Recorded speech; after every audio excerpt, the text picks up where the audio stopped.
Ranga's marriage. ये तो title से ही क्लियर है कि बात रंगा की शादी की है। रंगा लड़का है या लड़की है? ये लव मैरिज है या अरेंज मैरिज है? और शादी में मीडिएटर समझते हैं, बिचौलिया जो शादी कराते हैं, वो कौन है? ऐसा क्या स्पेशल है इस शादी में?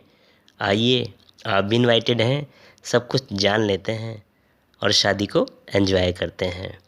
विदाई तक साथ ही रहना है, ऐसा न हो खाए पिए खिसके और जो बीच में खिसकेगा उसकी शादी नहीं होगी। Welcome to Ranga's marriage. सबसे पहले शादी के वेन्यू के बारे में जान लेते हैं। शादी मैसूर में स्थित छोटे से गांव होसा हल्ली, अजीब सा नाम है ना, यहीं पर ऑर्गेनाइज की गई है। आथर बताते हैं कि इस गांव का जिक्र किसी भी ज्योग्राफी बुक में नहीं किया गया है और न ही इंग्लैंड के किसी साहिब मीन्स किसी इंग्लिश राइटर या किसी इंडियन राइटर ने इसके बारे में लिखा है। किसी cartographer means one who draw maps ने भी इसे मैप पर जगह नहीं दी है। करीगदाबू ये फेस्टिवल मील मिठाई है जो इस गांव की इम्पोर्टेंस को बताती है। आथर कहते हैं कि वो अकेले ही नहीं बल्कि गांव के डॉक्टर गुंडा भट्ट भी उनसे सहमत है। गुंडा भट्ट डॉक्टर है। आथर आगे बताते हैं उनके गांव के दो स्पेशल फीचर्स हैं। पहले आम के पेड़, उनके आमों की खटास आपको सीधे ब्रह्मरंध्र में ले जाएगी, बहुत खट्टे हैं। दूसरा तालाब के आसपास उगने वाली बेल, उनकी दो पत्तियों पर ही पूरे परिवार को खाना खिलाया जा सकता है। आगे आथर बताते हैं कि 10 साल पहले उनके गांव में सभी कन्नड़ बोलते थे, अंग्रेजी के बारे में कोई नहीं जानता था। लेकिन अब कंडीशन डिफरेंट है, अब लोगों को अंग्रेजी में भी बतियाते हुए देखा जा सकता है। अब आपको दूल्हे राजा से मिलवाते हैं। तो दूल्हे राजा हैं रंगा, इनको रंगाप्पा के नाम से भी जानते हैं, रंगनाथ के नाम से भी जानते हैं। सो रंगा गांव के लेखाकार का पुत्र है। लेखाकार मीन्स अकाउंटेंट। वह पहला व्यक्ति है जिसे हायर स्टडीज़ के लिए बेंगलोर भेजा गया था और 6 मंथ्स की स्टडी कंप्लीट करने के बाद वह विलेज वापस आता है और इंग्लिश भी बोलता है। हमारे ऑथर वो तब उसके घर के आसपास ही प्रेजेंट थे जब एक इंसिडेंट हुआ कि उसके पिता ने कुछ लकड़ी के बंडल मंगवाए थे एक महिला के द्वारा, जिसको अमाउंट देने के लिए रंगा बाहर आया। तब उसने उस महिला से अमाउंट के बारे में पूछा कि उसे कितने पैसे देने हैं। तब वह बोली 4 पैसे। इस पर रंगा बोला चेंज नहीं है, कल सुबह आना। महिला चेंज वर्ड को समझ न सकी और बड़बड़ाते हुए चली गई। ऑथर यह सब कुछ देख रहे थे, उन्होंने रंगा से चेंज का अर्थ समझा। रंगा की घर वापसी एक ग्रेट इंसिडेंट, महान घटना थी।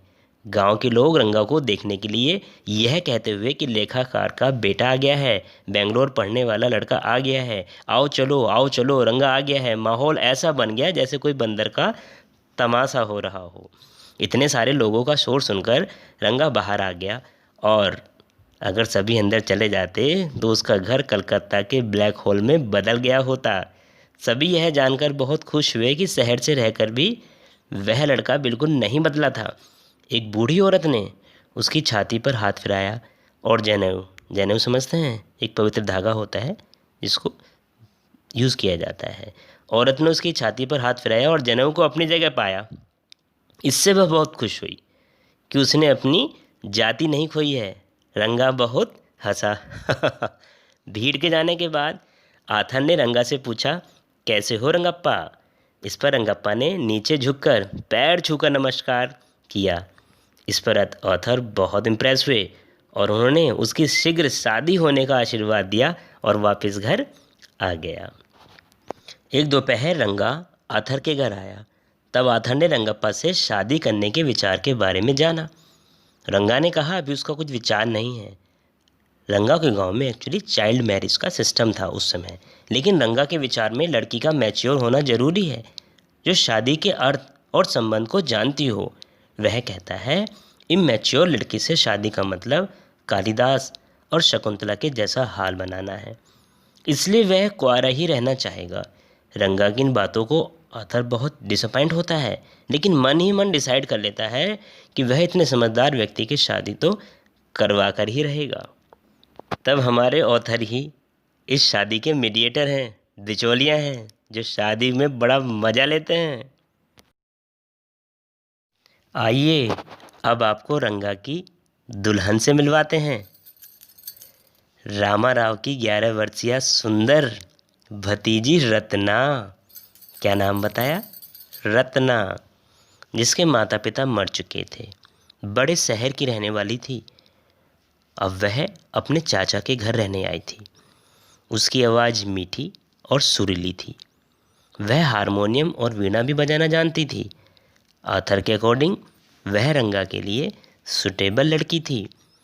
आथर का रामाराव के घर आना जाना था, विजिटिंग टर्म्स थे, इसलिए वह उससे घुल मिल गई थी।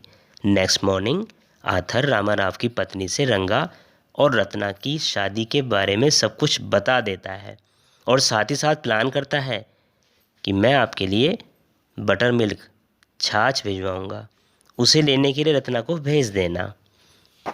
नेक्स्ट डे आथर के प्लान के अकॉर्डिंग रत्ना एक सुंदर सी साड़ी पहनकर आई।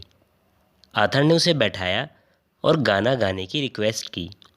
साथ ही आथर ने सेम टाइम पर ही रंगा को भी बुला रखा था। समझ गए? जब वह गा रही होती है तभी रंगा भी गेट पर पहुंच जाता है।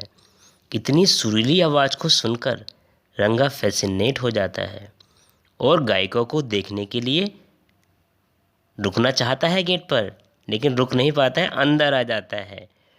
उस अजनबी को देखकर रत्ना गाना गाना बंद कर सिर झुकाकर खड़ी हो जाती है और रंगा बार बार उसकी तरफ देखता है, उस पर लट्टू हो जाता है। एक बार दोनों की आंख मिलती हैं और लड़की शर्माकर अंदर भाग जाती है और कुछ देर के लिए रंगा शब्द विहीन हो जाता है। गया रंगा काम से। फिर पूछता है कौन है यह लड़की? आथर रंगा को चिढ़ाने के लिए कहता है अरे क्या फ़र्क पड़ता है कि यह कौन है, मैं भी मैरिड हूँ और तुम शादी करना नहीं चाहते। रंगा ने पूछा उसकी शादी नहीं हुई है? आथर ने बताया उसकी 1 वर्ष पूर्व शादी हो चुकी थी। ऐसा सुनकर रंगा का चेहरा भुने हुए बैंगन की तरह पिचक गया। थोड़ी देर बाद रंगा घर पर काम का बहाना लेते हुए वहाँ से भाग गया। दिल के अरमा आंसुओं में बह गए। आइए अब आपको शास्त्री जी से मिलवाते हैं। अब ये शास्त्री जी कौन हैं? गांव के ही एस्ट्रोलॉजर हैं। इनके साथ मिलकर हमारे कथाकार आई मीन टू से बिचौलिए, जिनका नाम है श्याम, रंगा और रत्ना की शादी का प्लान बनाते हैं। कैसे उसको फंसाते हैं दोनों मिलकर, आगे देखेंगे। सेम डे ही आथर रंगा से मिलता है और उसको छेड़ता है कि बहुत खोए खोए से लग रहे हो, सब ठीक तो है, चेहरे पे 12 क्यों बजे हैं? इस पर रंगा कहता है कि वह ठीक है। आथर कहता है सिर दर्द तो नहीं है? नहीं नहीं, मुझे कोई परेशानी नहीं है। आथर कहता है अरे मैं समझ सकता हूँ लड़की का चयन करते समय क्या मेंटल कंडीशन होती है, तुम्हारी मनोदशा मैं समझ सकता हूँ। रंगा परेशान मत हो, चलो शास्त्री के पास चलते हैं, वो तुम्हें बता देंगे कि गुरु और शनि तुम्हारे पक्ष में है या नहीं है। रंगा आथर के साथ चला जाता है। शास्त्री के पास पहुंचने पर आथर और शास्त्री ऐसा शो करते हैं कि जैसे कि वो बहुत दिनों के बाद आज ही मिले हों, जबकि पहले ही रंगा को फंसाने का प्रोग्राम बना चुके थे। आथर के साथ रंगा को देखकर शास्त्री रंगा से पूछता है कि वह उसके लिए क्या कर सकता है। इस पर आथर शास्त्री से कहता है चलो आज आपके एस्ट्रोलॉजी की परीक्षा लेते हैं। क्या आप बता सकते हैं कि रंगा के दिमाग में क्या चल रहा है और उसे कौन परेशान कर रहा है? इस पर शास्त्री ने अपनी एस्ट्रोलॉजी की कुछ किताबें निकाली, कुछ कैलकुलेशन की और कुछ बुदबुदाया और सीरियस होकर कहा, यह एक लड़की को लेकर परेशान है। आर्थर खुलकर हंसा और बोला, देखा, मैं तो पहले ही कह रहा था। आर्थर ने शास्त्री से पूछा, कौन लड़की है, कौन है लड़की? शास्त्री बोला, उसका नाम समुद्र में पाए जाने वाली किसी वस्तु का नाम है। कमला हो सकता है, फफूंद हो सकता है। इस पर जो हमारे कथाकार हैं वो बहुत ही चालू हैं। वो कहते हैं, मोती या रत्न, क्या ऐसा कोई नाम नहीं है?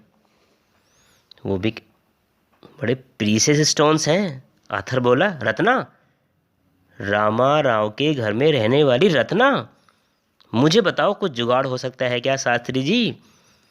शास्त्री ने कहा, निश्चित रूप से हो जाएगा। रंगा के चेहरे पर आश्चर्य था और कुछ खुशी भी थी, लेकिन बोल नहीं सकता था। परंतु वह लड़की तो शादीशुदा है। शास्त्री ने कहा, जो एस्ट्रोलॉजी इंडिकेट कर रही है, मैंने तुम्हें वहीं बताया है। दोनों वहाँ से वापस घर के लिए निकल पड़ते हैं। रास्ते में रामाराव का घर पड़ता है। रत्ना दरवाजे पर ही खड़ी थी। आर्थर रंगा को घर के बाहर छोड़कर घर के अंदर चला जाता है और 1 मिनट के बाद ही बाहर आ जाता है और बाहर आकर रंगा से बोलता है, अरे बड़ी आश्चर्य की बात है, मज़ा आ गया, शास्त्री जी की बात तो सही निकली। रत्ना तो अनमैरिड है, मुझे किसी ने गलत सूचना दे दी थी। अब तुम बताओ रंगा, क्या तुम भी रत्ना के बारे में सोचते हो? उसी के ख्याल में डूबे हुए थे। रंगा ने भी स्वीकार किया कि वह रत्ना के बारे में ही सोचता है। उसी शाम को आर्थर शास्त्री के घर जाता है और उसे सारा किस्सा बताता है और साथ ही साथ उसे अप्रिशिएट भी करता है कि उसने भी नाटक अच्छा किया था और दोनों खूब हंसते हैं। एक दिन रंगा आर्थर को डिनर पर इनवाइट करने के लिए आता है। वह अकेजन पूछता है, तब वह कहता है कि शाम का बर्थडे है। अब वह 3 वर्ष का है। आप भी समझ गए, आर्थर का प्लान कामयाब हो गया। अब 3 साल हो गए हैं दोनों की शादी को और वह अपने बेटे की बर्थडे की पार्टी में इनवाइट करने आया है हमारे आर्थर को। उन्होंने अपने बेटे का नाम रखा है श्याम, क्योंकि दोनों ही आर्थर को बहुत पसंद करते थे। अब श्याम आर्थर के पास भाग कर आता है। आर्थर उसे हग करता है और उसके फोrehead पर एक प्यारी सी किस करता है। उम्मीद करता हूँ आपने रंगा की मैरिज पार्टी को एंजॉय किया होगा। आपकी मैरिज इससे भी मज़ेदार होगी यदि आपने वीडियो को लाइक किया, अपने फ्रेंड्स के साथ शेयर किया और चैनल पर अगर आप नए हैं और अर्ली बर्ड्स क्लास को सब्सक्राइब किया और मुझे अपनी शादी में इनवाइट करना नहीं भूलें। फ़िलहाल तो पढ़ाई पर ध्यान दो। God bless you all, take care.